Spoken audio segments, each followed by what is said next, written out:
mis hermanos de la Iglesia del Salvador, que el Señor les bendiga grandemente. Continuamos con la enseñanza que tenemos en este discipulado, cómo adorar a Dios. Y en esta ocasión, hermano querido, tenemos un punto muy importante, que es mensajes en lengua e interpretaciones. A partir del capítulo 2 del Evangelio de los Hechos, nosotros podemos encontrar, hermano querido, concretarse una promesa que el Señor Jesucristo le hizo a sus discípulos antes de partir. Y se concreta esta promesa, que es la venida del Espíritu Santo.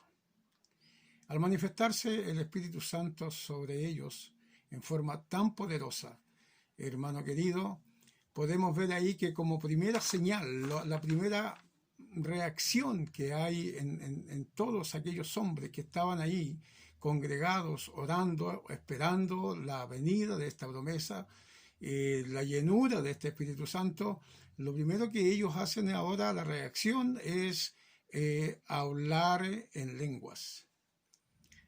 Y podemos ver que ellos como judíos, los discípulos y todos los demás que estaban con ellos, que eran de origen judío, ¿no es cierto? Como judíos ellos recibieron esa promesa y con esa señal de que había llenura y de que había bautismo en ellos, por lo tanto hablaban en lengua y profetizaban. Lo mismo nos enseña la palabra de Dios en los Hechos capítulo 10, en el versículo 45, donde allí también ahora hay otra manifestación del Espíritu Santo, pero ya ahora no es sobre el pueblo judío, sobre hombres judíos, sino que es una revelación o una manifestación del Espíritu Santo que desciende ahora en otro tipo de gente, que son los gentiles. Cuando estaban allí, Pablo predicándole a ellos, dice la palabra de Dios, que cayó el Espíritu Santo sobre ellos, ¿no es cierto? Y hablaban en lengua y magnificaban a Dios. En los Hechos capítulo 19, versículo 6, también tenemos allí otro ejemplo de aquellos hombres que solamente habían sido bautizados en agua, y el apóstol Pablo le dice si habían recibido el Espíritu Santo, y ellos le dicen no sabemos qué es el Espíritu Santo. Pero sin embargo el apóstol Pablo ahora dice que impone las manos sobre ellos y el Espíritu Santo desciende sobre ellos, y aquellos hombres reciben el Espíritu Santo y también dice que hablaban en lengua y profetizaban.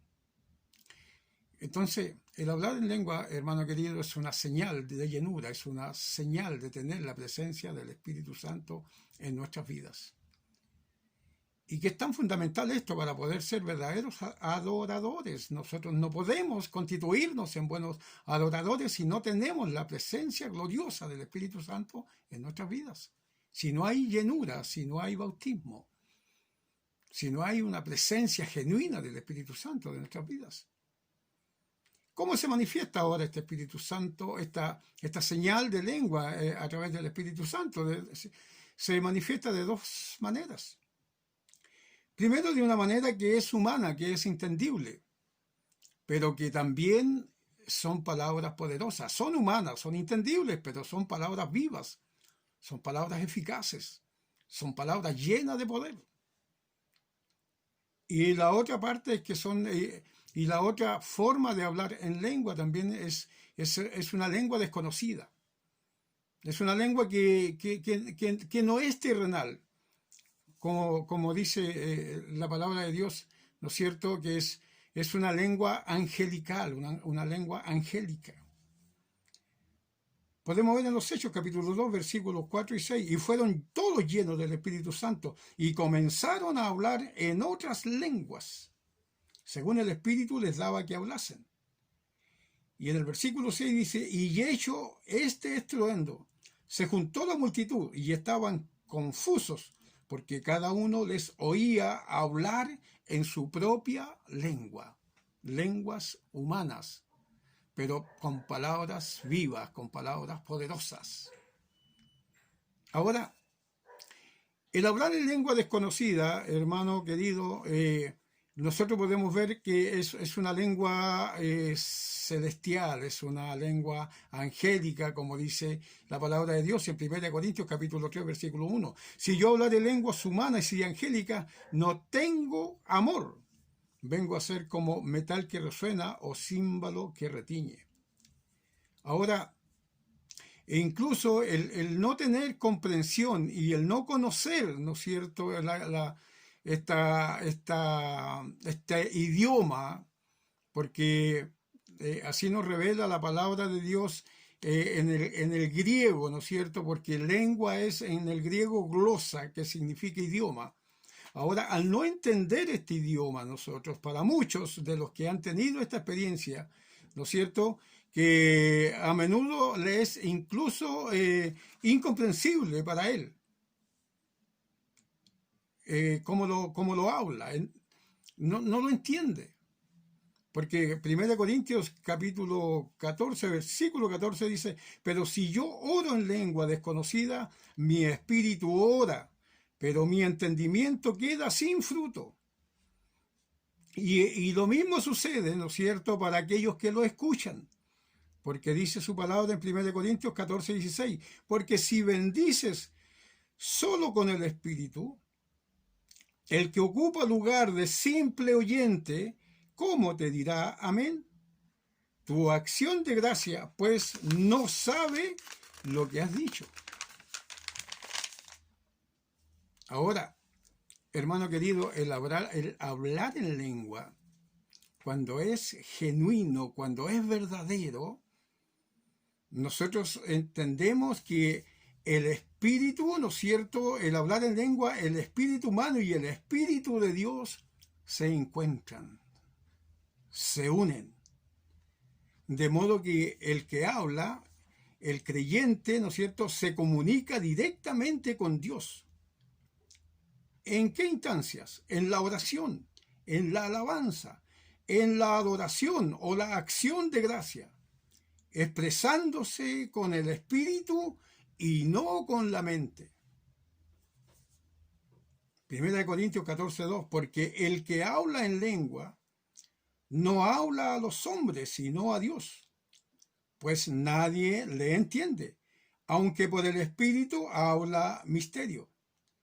Y llorando por sí mismo o por los demás, bajo la influencia directa del Espíritu Santo, sin que intervenga la actividad mental. Que el Señor nos bendiga. Qué precioso, hermano, es esta enseñanza que el Señor nos entrega. Por lo tanto, ahora, cuando está esta forma de predicar, de alabar, cuando es en lengua, ¿no es cierto? La congregación ahora cuando esto es dado a la congregación, ¿no es cierto?, debe de ir acompañado de una interpretación que es dada por el Espíritu, que comunique ese contenido, que comunique lo que el hombre está hablando. El instrumento habla a través de esa lengua que es desconocida. Y que comunique ese contenido y que el significado del mensaje a la iglesia, que puede contener ese mensaje, una revelación, un conocimiento o una profecía o una enseñanza para la congregación. Entonces, pero Dios todo lo tiene preparado, ¿no es cierto? Y nosotros sabemos que está, ¿no es cierto?, en la palabra de Dios el don de interpretación de lengua. Mediante este don, el Espíritu entonces faculta para comprender y comunicar el significado de un mensaje en lengua. Cuando se interpreta para la congregación, las lenguas funcionan como una instrucción para la adoración y oración y como profecía. Ahora, cuando esto se da, cuando hay revelación, ¿no es cierto?, cuando hay esta interpretación de lengua, entonces la iglesia puede participar de esta revelación inspirada por el Espíritu. Las lenguas interpretadas son un medio de edificación a toda la congregación a medida que responde al mensaje. Primera de Corintios capítulo 14 versículo 6 dice: ahora pues, hermano, si yo voy a vosotros hablando en lengua, ¿qué os aprovechará si os hablare con revelación, o con ciencia, o con profecía, o con doctrina? Que el Señor nos ayude, hermano querido. Es un tema muy precioso. Nosotros debemos de adorar a Dios en espíritu y en verdad, y tenemos que procurar esa llenura, esa presencia gloriosa de su Espíritu Santo en nuestras vidas. Dios les bendiga.